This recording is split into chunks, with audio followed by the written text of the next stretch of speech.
Helo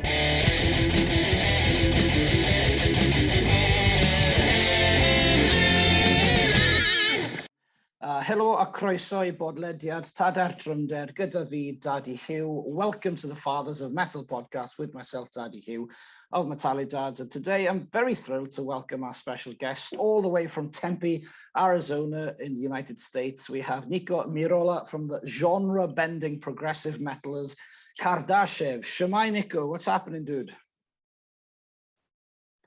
Hello, Hugh. Nothing too much today. Thank you for letting me on the show today. No, it's no problem. Again, thanks to for speaking to us today.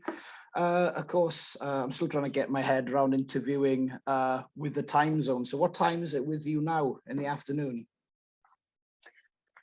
It's 1300 right now. Yeah. 1300, nice. Nice military English there, 1300, fantastic. So, KARDASHEV, there's a lot happening with you guys very soon, which we'll get into very shortly. Now, this is normally a question that interviewers want to get out of the way as a type of a warm-up question, but for us Metallidads, it is a really deadly serious question, and in the spirit of Metallidads and in the spirit of checking in with our bros, Nick, on a scale of 1 to 10, 1 being the worst and 10 being the best possible, how's your mental health today?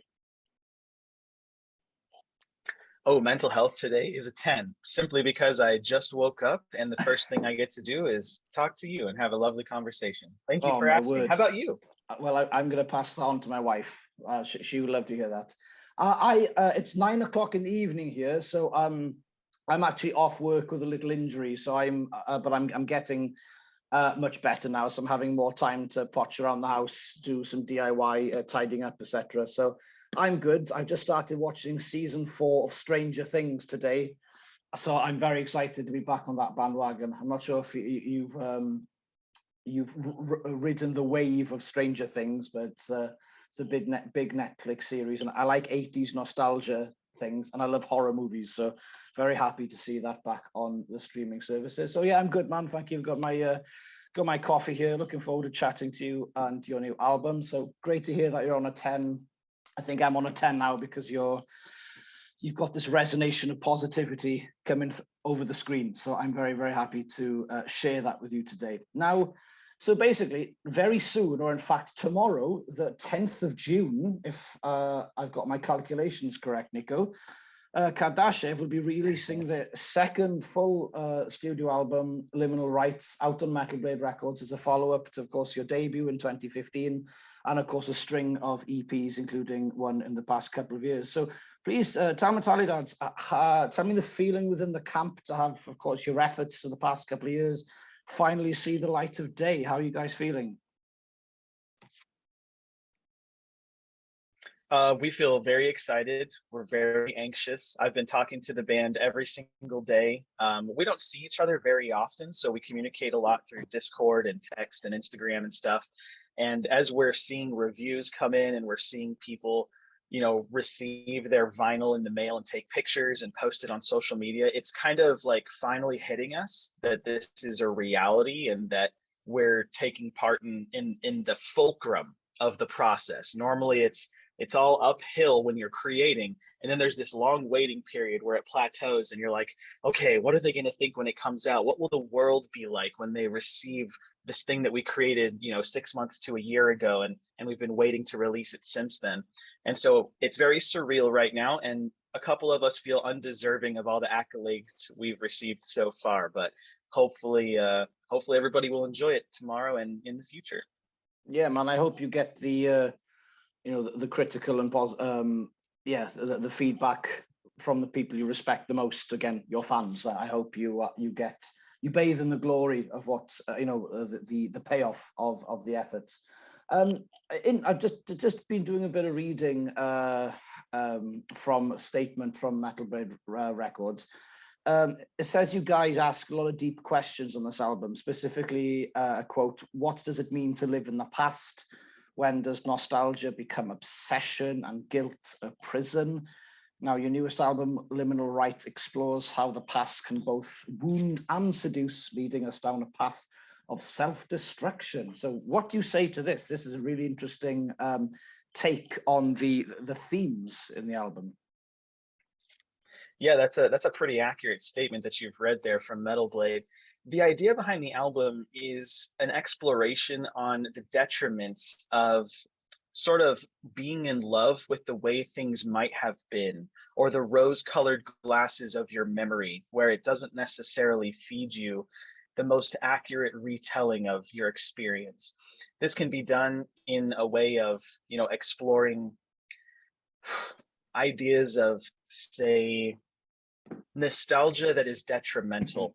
I think if I'm just gonna like dive really deep into it here, somebody was explaining to me the other day when they were sort of giving me their version of what we are trying to explore in this record. They made the comparison to the political campaign of "Make America Great Again." You see, without the idea of again, it doesn't suggest that there was ever a better version previously. But by using the word again, it infers that we've degraded past something great.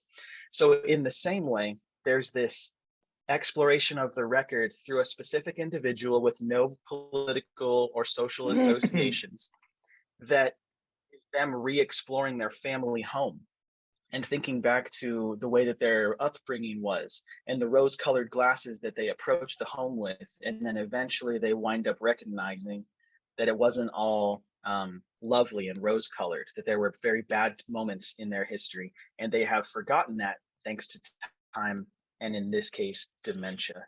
So those are kind of the subject matters and the comparisons that I would draw to help prepare people for this listening experience. Wow, I really like that description. That's actually something I think about daily. And again, I won't go down the political route as you haven't, but to translate it to what happens in the UK as well as the US. In the US, you've been familiar with the term "Make America Great Again." And in the UK, there's been "We Want Britain Back." There's been the exact same equivalent. Like, where the fuck did it go in the first place? Not entirely sure. But again, you said the "again" makes you think that it's lost and it needs to return type of thing. So it just goes to show the power of the slogan and how it's definitely the language causes a reaction. But that's something I think about a lot, actually, Nico, is you get a lot of people who are older say, "Oh, things used to be much better in my day." In my days is the sentence you hear regularly. But thing is, of course things are going to be simpler in your day, because when I was 17, I was chasing girls. I had no money worries. I didn't have a house. I wasn't paying rent.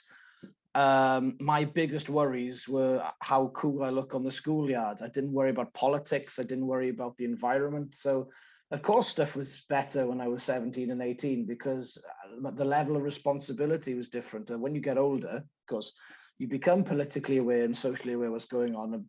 And sometimes you wish you could unknow this stuff. And that's why things seem to be getting worse. Not really. You're just getting more knowledgeable, I suppose, of what's going on around you. Does that sort of hit home the way I explained it there?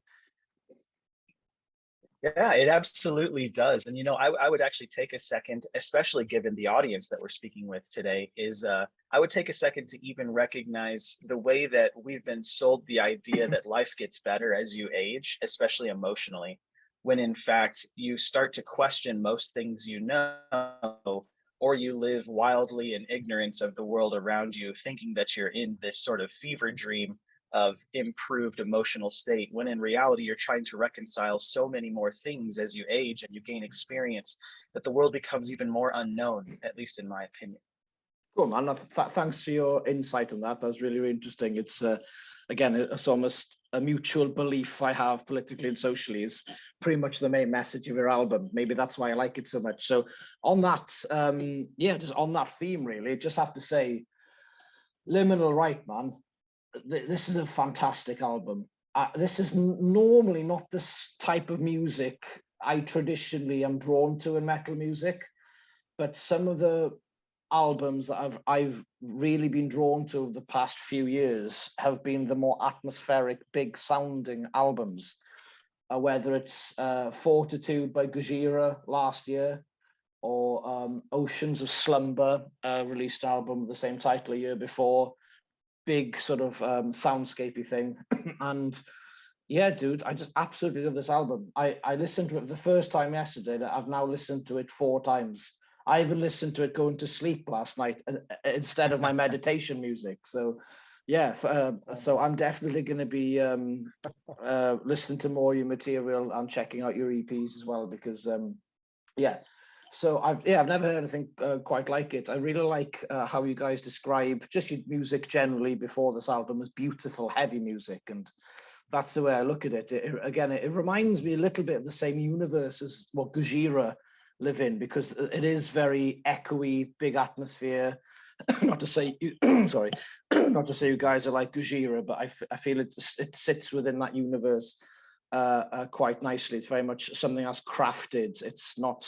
They're not songs, they're chapters almost in a book.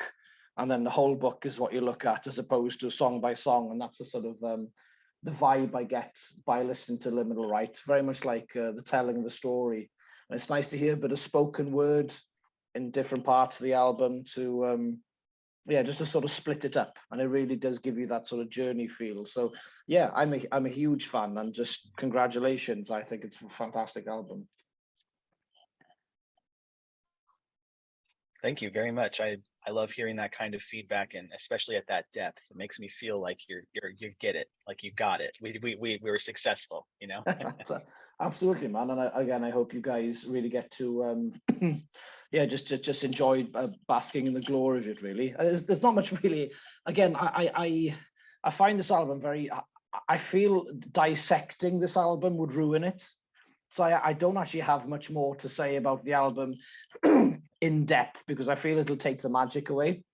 So, sure. As I said, I look at it as a big whole, and it's very wavy. You get the quieter parts, and again, the engineering in this album is great. You've got really lovely sounds of all the instruments, especially when you go down to the acoustic side of things. So when you do a bit more lead guitar, etc. The sounds on this album are really, really good and very crisp, I think so. But so this next question I have you, Nico, is probably by now a very over-asked question, but it is plonked front and center on your website as a USP, or unique selling point. Now, KARDASHEV are known as the world's only, or one of the first, Deathgaze band.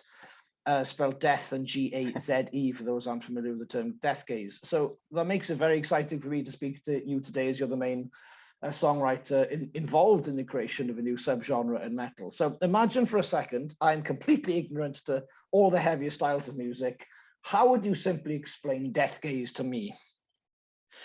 Excuse me. Oof.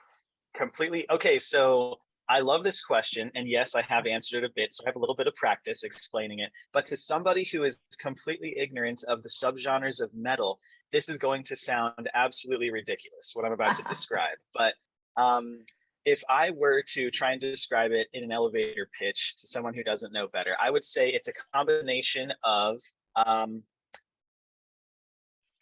heavy metal and dreamy post-rock. That's how I would try to sell it to someone who doesn't have a familiarity with the metal world and all of the vast subgenres that we sort of have once you get into it. But Deathgaze, I just want to state for the record, because I know that my singer and a couple other people will be really mad at me if I don't say it. We're not convinced that we invented this subgenre. We just think it is the most accurate explanation of what we are trying to make. So cool. That's very honest and modest of you. Well, I would hope that nobody thinks I'm an expert on anything, so we'll leave it at that. So, well, you say you're not an expert on anything. Now you can go up a notch now. Imagine if I was a complete genre snob. How would you explain Deathgaze to me? Okay, great. This is the part that I come from. I find myself very interested in the subgenres and the delineation of sound and quality. So my best explanation for you genre snobs at the Metalladads universe, I would say it is some kind of blend of atmospheric death metal with a sort of shoegaze element. There's a lot of post-rock, post-metal, shoegaze, dreamscapes, soundscapes, but we're also trying to bring in elements of like blackened death metal. We wanted to have ferocity and blast beats, but also breakdowns and unintelligible screams and growls. But at the same time, we try to blend in the sonic landscapes a la Devin Townsend, and also Alcest, the dreaminess of Lentlos and Alcest, and those types. So it's kind of a unique space to be in. And when we were originally sort of discovering our ability to create this sound, we were getting feedback from Reddit and other communities telling us, like, you're not death metal, you're not deathcore, you're not post metal, you're not metalcore. And a lot of people were telling us what we were not. And so in my soul searching to find out what we actually were, I landed on Deathgaze. Cool, man. That's a really cool story. It's like a nice conclusion to find musically where you sit in the world, in a world of genre snobbery where people have to know exactly what this is. God damn it, otherwise their heads are going to explode. But yeah. And there's plenty of those in the underneath the umbrella of death metal. Now, talking about the umbrella of death metal, you said you're not an expert on anything. I definitely am not, especially on metal, but I do love metal. Now, me as a metal listener, I've only revisited metal only recently for the first time, probably with a good 15-year gap, a mixture of my lifestyle not enabling me to have music on in the background or to walk to work with headphones. I just didn't listen to metal music, and when I did, I was replaying the same stuff I listened to before. So I've had 15 years of just, I've got a clue what's out there. And I'm traditionally a thrash head. Now, until last year, a friend of mine convinced me to listen to Violence Unimagined, Cannibal Corpse's latest release. And it was my gateway album to death metal. And for the past 12 months, it's almost all I've been listening to. And then all of the subgenres that come underneath or are associated with death metal. Now, I was curious about your opinion here. So as we're talking about genres and subgenres, and you sit more in death than any other ones, arguably. Now, under the extreme umbrella genres in metal music, so you've got thrash, black metal, power metal, heavy metal, progressive, doom. Would you agree or disagree that death metal probably as a category probably has the most amount of subgenres within those big categories that go the furthest? Would you agree or disagree? Yeah, I would tend to agree with that. Cool, man. Good, simple answer will do me. I don't need anything more complicated than that. I'm just curious because, again, speaking to someone who writes music in a specific genre that falls very far away from the term death metal, but still within the same universe. It's just interesting to hear. But I'm generally quite new to death metal, so that's why I'm really enjoying listening to these newer genres, including what we now have established as Deathgaze. Now, normally the standard is for a band to go out on tour with their new material, which is mentally and physically exhausting, I'm sure. However, you guys are playing things a bit differently. Now, according to Metal Blade, you will continue to interact with your fans through your website, KARDASHEVband.com, and something called the Enlisted Traveler Program, or ETP, as it's written in an acronym on your website. So it allows the supporters to be active viewers and listeners in the creative process. So, Nico, please tell me more about this concept. Yeah, thanks for bringing all of that up, and I'm sorry for being so concise on the previous answer. I was just thinking about, do I tend to agree or not? When it comes to the way that we don't tour and how it's not part of our business model, and even the inclusion of Metal Blade Records with our process, we found early on in our career, which, by the way, this is our 10 years that we've been doing music, so it's been quite a bit. We found that touring wasn't quite as convenient, not as lucrative, and not as logistically feasible given the chemistry and the geography of our band members. So because those variables are in play, we tend to find alternative options to get in front of people and to foster those same relationships. And for us, that meant that we could live stream to the world on Facebook Live, Twitch, YouTube, some platform that was offering our fandom the opportunity to hang out with us and ask questions and be a part of what we do. Eventually, that turned into the Enlisted Traveler program, like you said, on our website. And this is a way for fans to directly support us as patrons, but also we give back with them the opportunity to listen to demos, to give us feedback on the music or the merch or anything else that we're creating for the lovers of Kardashev. And so the Enlisted Traveler program kind of became our platform to give people live updates that wasn't dependent on an algorithm like Facebook or Instagram. You know, I can't control whether or not all 9,000 of our fans on Facebook see a post that I make because, well, Facebook likes making money and they're going to make sure that you pay for that kind of reach. But through our website, we get to have those direct conversations and those relationships. And, you know, I know a lot of our supporters by first name because of that. And this has made a stronger, deeper connection with everybody who wants to be there. And I think that a lot of them appreciate it as well, because we have a Discord community that is a way for us to communicate, because the website doesn't have quite the same facility. So it allows us to do things like we're doing today, which is have a group Discord call while we release the album on the Metal Blade YouTube channel. So it's pretty cool. That is amazing. Thanks so much for that information. I know definitely one thing that's been proven over the past couple of years, because we've not had the option to meet in person, it's put technological pressure on certain technologies to actually evolve and for people on a mass basis to use a certain technology to communicate, because there's been no other option to communicate or to pass information. So it sounds quite pioneering. So I'm just quite curious, did you get this idea from another bunch of bands as a form of modern music entrepreneurship, or was it a fallout of how the temporary closure of gigs in the music industry stopped? Was it a reaction to that, or was it neither? How did this come about as your business model as opposed to the touring?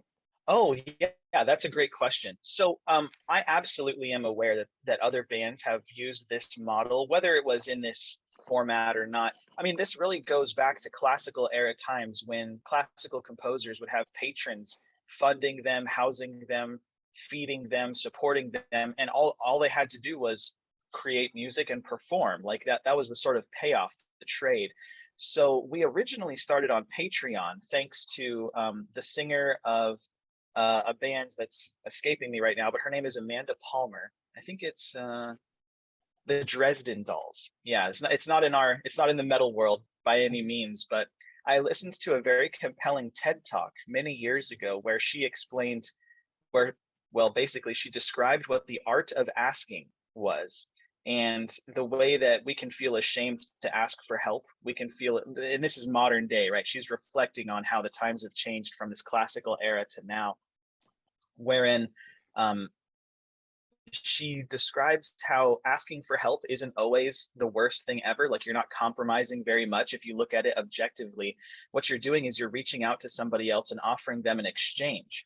You're saying to them, hey, in return for $5 a month, or, you know, helping me move, let's say, as an example, you know, I would love to owe you one back because I too enjoy helping people. It's not that I always need something, it's that in this moment I need something, and that I'd like to return the favor in some fashion or way. But ultimately, I watched this lecture of hers on TED, as a TED Talk, and she explained the art of asking. And then I got onto Patreon, which is part of the platform that she explained in that talk. I got on there and started asking our fans, would they be interested in, you know, helping us, funding us? And in exchange, they can see what our process is like and have a more intimate sort of experience with our creation. And a lot of people signed up. And then eventually I saw bands like Nia Bliviscaris jumping on that same opportunity, and they were much more successful at it than we were. And so I thought, this is incredible that we can sort of change the landscape of asking and exchanging, helping one another in certain ways. So it's been a really beautiful sort of journey to find other bands now adopting this, because I think we shouldn't feel so ashamed to ask people to be a part of us and to also help us should we need it. Cool, man. Thanks for the explanation about that. Again, it's really pioneering to hear that type of model. It really is. Just notice Zoom has given me a countdown of 6.5 minutes, which doesn't normally happen with one person. So I'm going to skip ahead a little bit. And I'm not going to darken the tone at all, but I want to draw your attention to two massive moments in metal music over the past month. And I was first of all, Trevor Strnad of Black Dahlia Murder's passing, and B, James Hetfield of Metallica, whilst in a Brazilian gig, basically crying out to the audience and saying, we've all got doubts about our ability to play and play at this standard, but it's important to surround yourself with supportive people. Now, do you think it's time, Nico, that in the metal world, people stopped writing lyrics about anxiety, depression, suicidal thoughts, and started actually talking out loud about it, so we don't actually lose any more of our brothers? What do you think? Do you think there's enough being done, or is it still very much on the hush hush? I think that we're currently in the transition point. Mhm. We are seeing, I mean, dude, to think that an icon like Trevor Strnad wasn't able to find the right kind of help to help him get out of whatever he was dealing with is a tragedy, of course. But to go a step further and find a band like Metallica and James Hetfield to feel so overwhelmed and compelled in a massive, massive, massive performance in another country while on tour, basically in the middle of your work, to just speak out to strangers who you know in some way love you unconditionally and speak your true feelings in a very vulnerable way. It brings a lot of light to the amount of people in any capacity to withhold from speaking truths that seem more unanimous than we give it credit for. You know, the mental health aspect of music in itself is probably vastly understudied. The subject matter alone would lead us to believe that there's much more to be seen under the surface, because poetry is just that, it's prose. It's a way for us to speak adjacent to the truth, but also speak the truth. And I find that that is true not only in our music and on our lyrics, but it goes as far as the Black Dahlia Murder. It goes as far as Metallica. Everybody has something that they probably haven't spoken about. And so normalizing that seems necessary. But in order to foster that sort of conversation, we need to be less judgmental.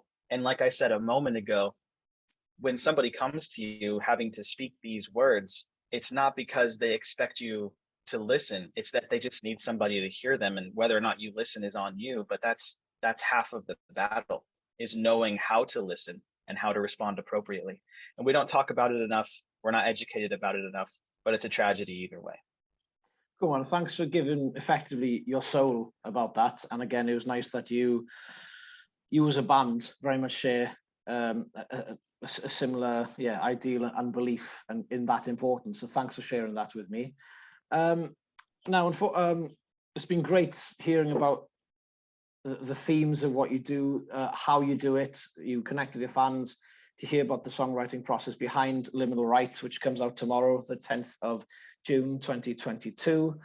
Right at the beginning of this interview, I asked you to write something on a piece of paper. Now, based on the topic of what we just talked about guys needing to admit in public that sometimes life is shit and they need to be surrounded by a good community, people, and to talk out loud.